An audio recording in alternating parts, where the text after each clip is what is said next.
Hola, hola, les damos la bienvenida a una nueva edición de ¿Sabías qué? El programa que te va a demostrar cuántas cosas no sabías y nosotros tampoco. Hace unos días recibí un meme de esos bastante interesantes que muestra una foto de un barbijo con la leyenda: si no usaste uno de estos, no tuviste infancia. Y estaba ambientado ese meme en el año 2040. Quiere decir que el meme jugaba con esta idea de que en el futuro la gente dirá que una característica de su infancia o de su juventud fue el uso del barbijo. Y es que precisamente en estos tiempos de pandemia, lamentablemente nos hemos tenido que acostumbrar a una serie de medidas, ¿no? El barbijo, el lavado de manos, el alcohol en gel, el tomarnos la temperatura cuando entramos a algún local. Una cosa que uno podría pensar en otras circunstancias: che, qué intromisión en la vida privada, ¿no? Te toman la temperatura, pero bueno, lo hemos aceptado por las circunstancias extraordinarias, ¿no?, que estamos viviendo. Y por supuesto también esto de mantener la distancia, el famoso distanciamiento social. Sin duda este año 2020 nos puso en una situación que realmente nunca hubiéramos pensado que nos iba a tocar vivir. Y hablando del lavado de manos, una cosa interesante que nos enseña la historia es que en el antiguo Egipto había una costumbre cotidiana que era la de lavarse las manos y los pies antes de entrar en las casas, con lo cual la historia nos cuenta que en el antiguo Egipto eran raras las grandes epidemias, justamente por estas características, estos hábitos de higiene que la gente tenía habitualmente, ¿no? Así como en Egipto estaba esta característica de los hábitos de higiene, en la antigua Grecia, en las ciudades griegas, en las antiguas polis, la cosa era bastante diferente. Y la prueba de esto fue la famosa peste que asoló la ciudad de Atenas allá por el siglo V a.C. durante la guerra del Peloponeso. La verdad que las condiciones sanitarias eran espantosas, la basura, la materia fecal, la orina, todos los desperdicios de los cuerpos de los seres humanos eran dueñas y señoras de las calles. De hecho, cada tanto había gente que tenía que pasar, se encargaba de pasar por las calles juntando la materia fecal de las personas para tirarlas, llevarlas al campo y tirarlas. Si algo demuestra esta situación en la antigua Grecia de la peste y la actual situación de pandemia, fue que justamente los seres humanos siempre debieron enfrentarse a los gérmenes, es decir, aquellos agentes patógenos que provocan justamente enfermedades y que impactaron cotidianamente en la vida, a veces provocando situaciones tremendas como la que estamos viviendo actualmente. Una cosa interesante es saber que entre los tipos de gérmenes que nos pueden afectar y que han afectado al hombre desde siempre, figuran los virus y las bacterias. No son lo mismo los virus y las bacterias, nos cuentan los especialistas en estas cuestiones. En el caso de los virus, se trata de un tipo de agente infeccioso que no tiene un metabolismo propio. Son de alguna manera parásitos intracelulares que dependen de un hospedador para poder replicarse. Sin ese hospedador, esos virus simplemente se mueren, desaparecen. De hecho, se discute el carácter vital, hasta qué punto los virus son o no seres vivos. La estructura básica de todo virus es justamente una cubierta de proteína externa que encierra el ácido nucleico viral, que puede ser tipo ADN o tipo ARN, pero no ambos a la vez. En definitiva, un virus es un tipo de material genético empaquetado en cierto modo en una cubierta de proteínas. Esto es básicamente un virus. Los virus pueden tener una importante capacidad de mutación, pero además no pueden ser de ninguna manera combatidos con antibióticos. Distinto es el caso de las bacterias. Las bacterias son organismos unicelulares más grandes que los virus, bastante más grandes. También provocan enfermedades o pueden provocar enfermedades como los virus, aunque algunas pueden ser beneficiosas. Algunas bacterias no necesariamente provocan enfermedades, pero sí tienen un rol en cuanto a eliminar algunas sustancias tóxicas. Tienen una estructura más compleja las bacterias que los virus. Y además crecen y se reproducen por sí mismas, incluso fuera de otro organismo. Hay una gran diferencia con los virus, ¿no? Los virus se pueden copiar a sí mismos, pero siempre que estén en las células vivas de un huésped. Pueden sobrevivir en ciertas superficies, como puede ser una superficie de acero, una plástica, pero se van desintegrando, van desapareciendo de a poco. Por otra parte, las bacterias pueden ser realmente muy resistentes, pueden sobrevivir en temperaturas extremas, fuera de determinados organismos. En cambio, como decíamos recién, los virus tienen muy pocas posibilidades de sobrevivir fuera de las células de la cual necesita para subsistir. Y como explicábamos antes, las bacterias pueden ser combatidas por antibióticos, no así los virus, para los cuales, para algunos casos de virus, existen los antivirales, y para otros simplemente es el propio sistema inmunitario el que se defiende, el que los enfrenta del ataque que pueden provocar. No vayan a pensar que este coronavirus es el primero que les trae grandes quilombos a los seres humanos. Pensemos que a lo largo de la historia los virus siempre estuvieron presentes y que en general los virus que han afectado al ser humano han sido heredados de animales. Sí, heredados de animales.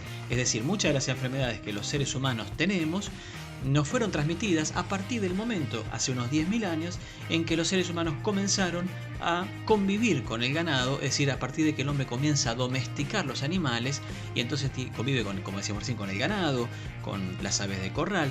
Esto provocó que se transmitieran determinados patógenos que eran de los animales, se adaptaran al hombre y se transmitieran al organismo de los seres humanos y que entonces tuviéramos las enfermedades que hoy conocemos. Por ejemplo, la viruela procede de las vacas, el sarampión también el ser humano lo recibió de las vacas, también la tuberculosis de los mismos animales. En cuanto a la gripe, se cree que pudo haber provenido de los cerdos o de los patos.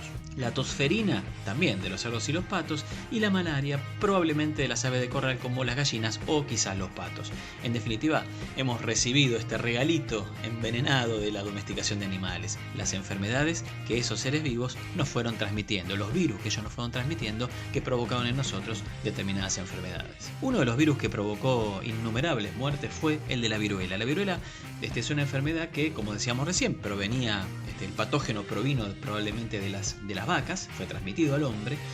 El primer paciente conocido en la historia de un caso de viruela fue el faraón Ramsés V, un rey egipcio que murió a los 35 años allá por el año 1143 a.C., precisamente como consecuencia de la viruela. La otra que fue afectada por la viruela fue Isabel I de Inglaterra, la famosa reina Isabel, la última reina de la familia Tudor, la llamaban la reina virgen, nunca se casó, aunque lo de virgen lo ponemos en entredicho, a juzgar por lo que cuenta la historia.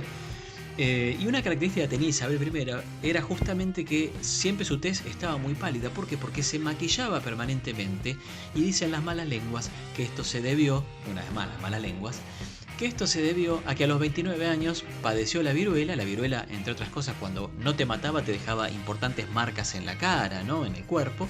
Y entonces, para disimular las marcas de la viruela, Isabel se maquillaba permanentemente. Por eso su tez tan blanca en los cuadros, en las imágenes que la representan. Y Isabel I, aclaremos, vivió allá fue reina de Inglaterra allá por el siglo XVI y murió en el año 1603. Otro personaje famoso que tuvo viruela fue Luis XV de Francia y murió en el año 1774, a los 64 años, precisamente por esa enfermedad. Es decir, miren cómo una infección como es la viruela generó la muerte de muchos personajes conocidos. Pero más allá de los personajes conocidos, la viruela mató a millones a lo largo de la historia. Pensemos que la conquista de América fue posible, entre otras cosas, porque los españoles contagiaron a los indígenas de enfermedades para las que, si bien mataban a los propios españoles, mataban en mucha más cantidad a los indios cuyos cuerpos no tenían ningún tipo de defensa frente a una enfermedad que les había resultado desconocida. Entonces, se dieron circunstancias en las cuales la conquista fue favorecida por el debilitamiento de las tribus indígenas a partir de la enorme cantidad de muertes provocadas por ejemplo, la viruela. Se calcula que en el siglo XX, la viruela, solo en el siglo XX, mató a unas 300 millones de personas. Sí, 300 millones de personas solo en el siglo XX. La última infección natural de viruela se dio el 26 de octubre de 1977 y la eliminación definitiva de la enfermedad ocurrió en el año 1980. ¿Gracias a qué? Gracias a la vacuna.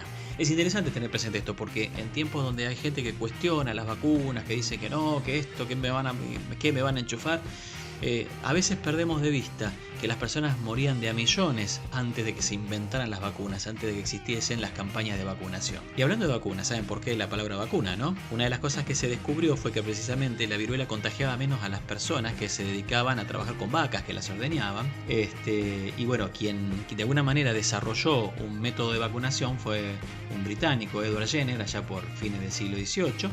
De hecho, la vacunación contra la viruela empezó a principios del siglo XIX y justamente la palabra vacuna viene del nombre del virus, variole vacine. Vacine viene del latín vaccinus, que significa relativo a la vaca. ¿Por qué? Porque provenía de la vaca, pero además porque las personas, insisto, que ordeñaban vacas, que convivían con estos animales, se notaba que estaban más protegidas, ¿no? Ponerle el nombre de vacuna fue una idea no de Jenner, sino de Louis Pasteur allá por el año 1891, justamente en homenaje al trabajo que Jenner había realizado, ¿no? Para finalizar, tengamos presente esto. Antes de la invención de las vacunas había enfermedades que mataban a las personas por millones, y si no las mataban, las dejaban con importantísimas secuelas. La vacunación, entre otras cuestiones, fue lo que ayudó a que la vida humana pudiera prolongarse, a que muchos niños puedan sobrevivir. Pensemos que hasta épocas no muy lejanas, un siglo y medio atrás, la mayoría de los niños morían porque la medicina no había descubierto, entre otras cosas, esta capacidad de activar las defensas del organismo a través de la vacunación. Sí, esto es así. La vacuna lo que hace es estimular a que el propio cuerpo se pueda defender. ¿Quieren algo más natural que eso? ¿Sabías todo esto? ¿No lo sabías? Bueno, ahora lo sabes. Te invitamos a que nos sigas en una próxima edición de ¿Sabías qué? Aquí en FDA Radio Web. Mientras tanto, continuamos con música y con nuestra programación habitual. Chau, gracias.